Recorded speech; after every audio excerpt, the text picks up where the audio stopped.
90s கிட்ஸின் ஒரு மிகப்பெரிய star. இப்ப இருக்கிற ப்ரொடியூசர்ஸ் எல்லாரும் விஜய், சூர்யா, விக்ரம் அப்படின்னு கண்ணு வச்சிருந்தாலும் அந்த காலகட்டத்தில் இவர் ஒரு டாப் ஸ்டாராகவே இருந்தார். எஸ், ஏரோப்ளேஸ் நேர்களுக்கு வணக்கம். நம்ம நிகழ்ச்சியில யாரை பத்தி பேச போறோம்னா எல்லாருக்கும் தெரிஞ்சிருக்கும்னு நான் நினைக்கிறேன். எஸ், நக்குல் பத்தி தான் பேச போறோம்.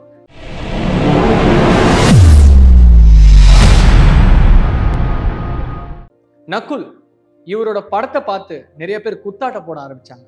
ஏன்னா அவரோட பாட்டு அவ்வளோ வைரல் ஆச்சு. நாக்குமுக்கா நாக்குமுக்கா அப்படின்ற மாதிரி எல்லா குழந்தைகள்ல இருந்து பெரியவங்க வரைக்கும் நக்குல் ஃபேன்ஸாவே மாற ஆரம்பிச்சாங்க அப்படின்னு சொல்லலாம். அது மட்டும் இல்லாம நக்குலோட நடிப்பை பார்த்து ஏதோ ஒரு நெக்ஸ்ட் டோர் பாய், பக்கத்து வீட்டு பையன் வந்து நடிக்கிற மாதிரி இருக்கு அப்படின்னு சொல்லிட்டு நிறைய தாய்மார்களும் நிறைய பேர் சொல்லியிருப்பாங்க. அந்த வகையில நக்குலோட ஆக்டிங்கை பார்த்து நானே வியந்திருக்கேன். ஏன்னா நான் சின்ன வயசுல இருக்க சொல்ல, நான் ஸ்கூல் டைம்ஸ் படிக்க சொல்ல, காலேஜ் டைம்ஸ் படிக்க சொல்ல நக்குலோட படங்கள்ல நிறையவே பார்த்துருக்கேன். எஸ்பெஷலி காதலில் விழுந்தேன் அந்த படத்து மூலியமா தான் நக்குல் டெபியூட்டை பண்ணாரு. டெபியூட்டை பண்ணியும் நல்ல ஒரு ஹிட்டை கொடுத்தாரு அப்படின்னு சொல்லலாம். ஏன்னா ரிலீஸ் ஆன ஒரு பெரிய பேனர் சன் பிக்சர்ஸ் அப்படின்ற ஒரு பேனர்ல நக்குல் வெளியே வந்து நல்ல ஒரு படைப்பு அப்படின்னு சொல்லலாம். காதலில் விழுந்தேன் டைரக்டரும் வந்து ஒரு சுவாரஸ்யமான ஒரு படத்தை கொடுத்துருப்பாரு. ஒரு ஒருதலை காதல் அப்படின்ற மாதிரி தான் அந்த படம் ஸ்டார்டிங் அப்படியே போயிட்டு இருக்கும். அப்புறம் அவங்களுக்குள்ள ஒரு 2 பேருக்கும் லவ் ஸ்டார்ட் ஆகி அந்த லவ் வந்து எவ்வளவு சென்டிமெண்டா முடியுது அப்படின்னு அந்த படத்தை காட்டியிருப்பாங்க. காதலில் விழுந்ததுல நடிச்ச நக்குலோட ஆக்டிங்கை பார்த்து எல்லாருமே ஃபேன்ஸை பிடிச்சிட்டாரு அப்படின்ற மாதிரி அப்பயே எல்லாரோட ஃபேன்ஸை பிடிச்சிட்டாரு நக்குல். காதலில் விழுந்தேன்ல நடிச்சதை பார்த்து நக்குலுக்கும் சுனேனாக்கும் 2 பேருக்குமே ஒரு டேட்டிங் போகுது அப்படின்ற வதந்திகளும் நிறைய பேர் சோஷியல் மீடியால பரவி விட்டாங்க. அப்போ சோஷியல் மீடியா பெருமளவு பேசப்படலைன்னா கூட ஃபேஸ்புக், இந்த ட்விட்டர், இந்த மாதிரி நிறைய விஷயங்கள் இருந்துச்சு. அது மூலியமா நிறைய பேர் சோஷியல் மீடியால பரவி விட்டாங்க. சின்ன சின்ன சேனல்ஸ்லையும் கூப்பிட்டு அவங்க 2 பேரையும் நல்ல ஒரு இன்டர்வியூஸ் எல்லாம் கொடுத்து நக்குலுக்கும் சுனேனாக்கும் ஏதோ ஒரு வேவ் லென்த் ஓடிட்டு இருக்கு அப்படின்ற மாதிரி சொல்ல ஆரம்பிச்சாங்க. அதன் பின் மாசிலாமணி தொடர்ச்சியா காதலில் விழுந்தேன் படத்தை ஹிட் கொடுத்துட்டாரு. சன் பிக்சர்ஸ்க்கு நல்ல ஒரு பாக்ஸ் ஆஃபீஸ். ஏன்னா சன் பிக்சர்ஸ் வந்து அப்பதான் ப்ரொடக்ஷன்ல இறங்குறாங்கன்னு நான் நினைக்கிறேன். ஏன்னா நல்ல படங்களை கொடுக்கணும், நல்ல படங்களை வெற்றி பெற வைக்கணும் அப்படின்னு சொல்ற ஆசைகளோட கலாநிதி மாறன் அவர்கள் ப்ரொடியூஸ் பண்ண ஆரம்பிக்கிறாரு. அடுத்த படமா மாசிலாமணி அமைஞ்சிச்சு. மாசிலாமணியும் ஒரு நல்ல ஒரு பிளாக் பஸ்டர் மூவி, நல்ல ஒரு குடும்பம் பார்க்குற ஒரு கதையா இருந்துச்சு மாசிலாமணி. அந்த படத்துலையும் நகுல் வெற்றியை சந்திச்சார். நல்ல ஒரு பாக்ஸ் ஆஃபீஸ். அதே மாதிரி எப்படி காதலில் விழுந்ததில் ஜெயிச்சாரோ அதே மாதிரி மாசிலாமணியில எல்லார் வீட்லயும் நம்ம நக்குல் வந்து தெளிவா தெரிஞ்சார். எப்படின்னு கேட்டீங்கன்னா சன் டிவில நல்லாவே அட்வர்டைஸ்மெண்ட் போடுவாங்க. மாசிலாமணி ஆகட்டும், காதலில் விழுந்தேன் ஆகட்டும், சின்ன சின்ன கட் பை கட் அட்வர்டைஸ்மெண்ட்டை போட்டு நம்ம நக்குலை நல்லா ஃபெமிலியர் பண்ணது இந்த படைப்புகள் அப்படின்னு சொல்லலாம். என்னதான் தேவயானியோட தம்பியா இருந்தாலும், என்னதான் தேவயானியோட தம்பியா நக்குல் வந்து வெளியே ஃபெமிலியாரிட்டி ஆனாலும், அவருக்குன்னு இருக்க ஒரு டெடிகேஷன், அவருக்கு இருக்க ஒரு நடிப்பு திறமையா எப்போ நக்குல் வந்து வெளியே காட்டிட்டே தான் இருந்தார். ஏன்னா ஒவ்வொரு படமும் ஒவ்வொரு தனிப்பட்ட வேடங்கள்லையும் நடிச்சுட்டு வந்த நக்குல் மக்கள் மத்தியில இவர் ஒரு பெரிய ஸ்டார் ஆயிடுவார்ப்பா, கண்டிப்பா விஜய் லெவலுக்கு போவாரு, விக்ரம் லெவலுக்கு போவாரு, சூர்யா லெவலுக்கு போவாரு அப்படின்ற ஒரு பேசும் பொருளாவே நக்குல் அமைஞ்சிட்டாரு. ஆக மொத்தத்துல நான் இந்த ஒரு விஷயத்த மறந்துட்ட பாருங்க. பாய்ஸ் எல்லாருக்கும் பிடிச்ச ஒரு படம். 90s கிட்ஸ் கிட்ட போய் கேட்டீங்கன்னா பாய்ஸ் அப்படின்ற படம் எப்பவுமே நீங்க வந்து கேடிவில போட்டாலும் சரி, சன் டிவில போட்டாலும் சரி, கண்டிப்பா உட்காந்து பார்த்துட்டே இருப்பாங்க பாய்ஸ் படத்தை. ஏன்னா அவ்வளோ ஒரு சூப்பரான ஒரு படைப்பு. அடல்ட் அப்படின்ற ஒரு விஷயத்த, அடல்ட்ரி அப்படின்ற ஒரு விஷயத்த அவ்வளோ அழகா நம்ம சங்கர் அவர்கள் இயக்கியிருப்பாரு. அதுல நம்ம நக்குல் நடிச்சிருந்தார். ஒரு குண்டாவும் ஒரு உடல் பருமன் அதிகமா இருக்கிற மாதிரி ஒரு நபராகவே நம்ம நக்குல் இருப்பாரு. ஆனா நக்குல் ஒரு 4-5 வருஷம் கழிச்சு ஒரு டிரான்ஸ்ஃபர்மேஷன் கொடுத்து, ஒரு டெடிகேஷனை கொடுத்து, ஃபுல்லா உடல் இறக்கி தோற்றத்தை மாற்றி காதலில் விழுந்தேன்ல ஹீரோவா நடிச்சாரு. அதன் பின் மாசிலாமணி. இந்த 2 படைப்புகளும் ஓரளவுக்கு மக்கள் மத்தியில பேர் வாங்கிருச்சு.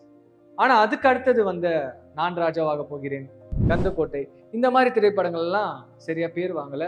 நக்குலுக்கு திருப்பியும் சரிவுகளை கொடுத்துட்டே இருக்கு அப்படின்னு சொல்லலாம். ஆனா இந்த சரிவை பெருசா பொருட்படுத்தாத நக்குல் என்ன பண்றாருன்னா, அடுத்தபடியா ப்ரொடியூசர்ஸை தேடுறாரு. நான் திருப்பியும் படம் பண்ணணும், திருப்பியும் நான் ஒரு கம்பேக், என்னோட ஃபேன்ஸ் இருக்காங்க. ஏன்னா துள்ளலா ஆட்டம் போட்ட ஒரு நக்குல், துள்ளலா நடிச்ச ஒரு நக்குல், ஏன்னா அவ்வளவு நேச்சுரலா நடிக்கக்கூடிய ஒரு பர்சன் அப்படின்னு சொல்லலாம். எல்லா மக்களுக்கும் பிடிச்ச ஒரு நபர் அப்படின்னு சொல்லலாம். இவ்வளவு பேர் வாங்கின நக்குலுக்கு அடுத்தபடியா வந்த படங்களும் பெருசா வரல. ஆனா இவரு முயற்சியை விடக்கூடாது அப்படின்னு சொல்லிட்டு failure is stepping stone for success அப்படின்ற ஒரு விஷயத்தை வச்சு அடுத்தபடியா சில படங்கள்ல இறங்க ஆரம்பிக்கிறார். வல்லினம்னு ஒரு படம், ஒரு ஸ்போர்ட்ஸ் சப்ஜெக்ட் ஆன ஒரு படம், பேஸ்கெட் பால் சம்மந்தப்பட்ட ஒரு திரைப்படத்துல நக்குல் திருப்பியும் ஹீரோவா கமிட் ஆகும். ஒரு மல்டி ஹீரோ செட்டப்ல நிறைய பேர் நடிக்கிறாங்க அந்த படத்துல. ஆனா நக்குலை மட்டும் மும்முரமா ஒரு பெரிய லெவல்ல காட்டுறாங்க. ஒரு காலேஜ் ஸ்டூடெண்டா நக்குல் திருப்பியும் வராரு. தமிழ் சினிமால திருப்பி இடம் பிடிப்பாரா அப்படின்ற ஒரு கேள்விக்கு விடயம் கொடுத்தார். ஏன்னா அவரோட நடிப்பு, அவரோட பிசிக் அவரோட டெடிகேஷன் எனக்குமே நக்குல் கிட்ட இருந்து விட்டு போல அப்படின்லாம். வல்லினம் படம் பரவலா மக்கள் மத்தியில பேச ஆரம்பிச்சிச்சு. அடுத்த படம் தமிழுக்கு எண் ஒன்றை அழுத்தவும் அப்படின்ற படமும் ஒரு லெவலுக்கு பேசணும். ஏன்னா அட்டகத்தி தினேஷோட காம்போ, நக்குலோட அந்த ரோமியோன்ற பாடல் நல்லாவே ஹிட் ஆச்சு. ஒரு சயின்டிஸ்ட் மாதிரி வீட்டுக்குள்ளேயே சின்ன சின்ன படைப்புகளை ரெடி பண்ற ஒரு பர்சனாவே இந்த படத்துல காட்டியிருப்பாங்க. ஏன்னா சின்ன சின்ன பொருள்களை வேல்யூ பண்ணி ஒரு கெமிஸ்ட்ரி ஆகட்டும், பிசிக்ஸ் ஆகட்டும் எல்லாமே கத்துக்கிட்டு நக்குல் ஒர்க் பண்ற மாதிரி அவருக்கு ஒரு ரோல் கொடுத்துருப்பாங்க. அதை ஆப்டா பண்ணியிருப்பாரு நக்குல். அது மட்டும் இல்லாம கூட நடிச்ச அட்டகத்தி தினேஷும் நல்ல ஒரு பேர் வாங்கியிருந்தாரு. சரி, ஓகே, தமிழுக்கு எண் ஒன்றே எழுத்தும் அந்த படத்தை வெற்றி கொடுத்துட்டாரு. கம்பேக் நக்குல் அப்படின்னு நிறைய ஃபேன்ஸ் பேச ஆரம்பிச்சாங்க. சரி, ஓகே, திருப்பி வந்துருவாரு போல அப்படின்னு நினைச்சிட்டு இருக்க நேரத்துல வர முடியல. ஏன்னு கேட்டீங்கன்னா, அவர் நடிச்ச பிரம்மா, நாரதன் இந்த படங்கள் வந்து பேசவே இல்லை. எல்லா இடத்துலயும் தியேட்டர்ஸ் கூட கம்மி பண்ணிட்டாங்க அப்படின்னு சொல்லலாம். நிறைய இடத்துல தியேட்டர்ல ஓடிட்டு இருந்த இவரோட படங்கள் கொஞ்சம் கொஞ்சமா தியேட்டர் கம்மியாக ஆரம்பிச்சிச்சு. அடுத்தபடியா அவர் நடிச்ச வாஸ்கோ ட காமா, இந்த படத்தை ரொம்ப நாள் ஷூட் பண்ணிட்டு இருந்தாங்க. 2 ஷெடியூல்ல அங்க இங்கன்னு பேசும் பொருளாவே இந்த படம் மாறிச்சு.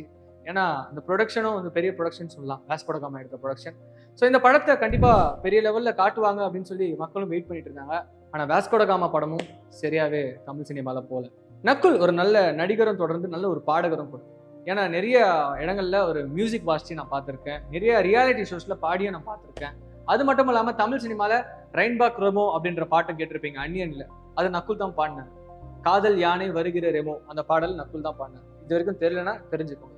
அடுத்தபடியா கற்க அந்த பாட்டு வேட்டையாடி விளையாடு படத்துல நம்ம கமலஹாசன் நடிச்சிருப்பாரு. கற்க அந்த பாட்டும் நம்ம நக்குல் அவர்கள் தான் பாடினார். அடுத்தபடியா வந்த நிறைய படங்களுக்கு நக்குல் அவர்கள் பாடிட்டு இருந்தாரு. ஆனா ஒரு பாடகரா அவர் பெரிய லெவல்லையும் ஷைன் ஆகல. ஒரு நடிகரா ஒரு லெவலுக்கு ஷைன் ஆகி திருப்பியும் அவர் தோல்வியை அடைஞ்சாரு. நக்குல் இந்த மாதிரி நிறைய படத்துல பாட்டு பாடியிருக்காரு. ஆனா அந்த பாட்டு பாடின விஷயம் மக்களுக்கு பெருசா தெரியல. ஆனா இது எங்க தெரிய வச்சாரு அப்படின்னா, சில ரியாலிட்டி ஷோல போயிட்டு ஒரு ஜட்ஜா உட்கார சொல்லதான் நக்குல் ஒரு பாடகர்னு எல்லாருக்கும் தெரிய வந்துச்சு. ஓ, இவர் தான் அந்த பாட்டை பாடினாரா, நக்குல் தான் கற்க பாடினாரா, இல்ல நக்குல் தான் அந்த பாட்டை பாடினாரான்னு மக்கள் மத்தியில எல்லாரும் கேள்வி கேட்க ஆரம்பிச்சிட்டாங்க. ஆனா நக்குல் நல்ல ஒரு பிளேபேக் சிங்கர். அது மட்டும் இல்லாம நல்ல ஒரு நடிகர். ஆனா சில வாய்ப்புகள் சில தோல்விகளை சந்திச்சதுனால நக்குலால ஒரு பெரிய லெவலுக்கு ஷைன் ஆக முடியல.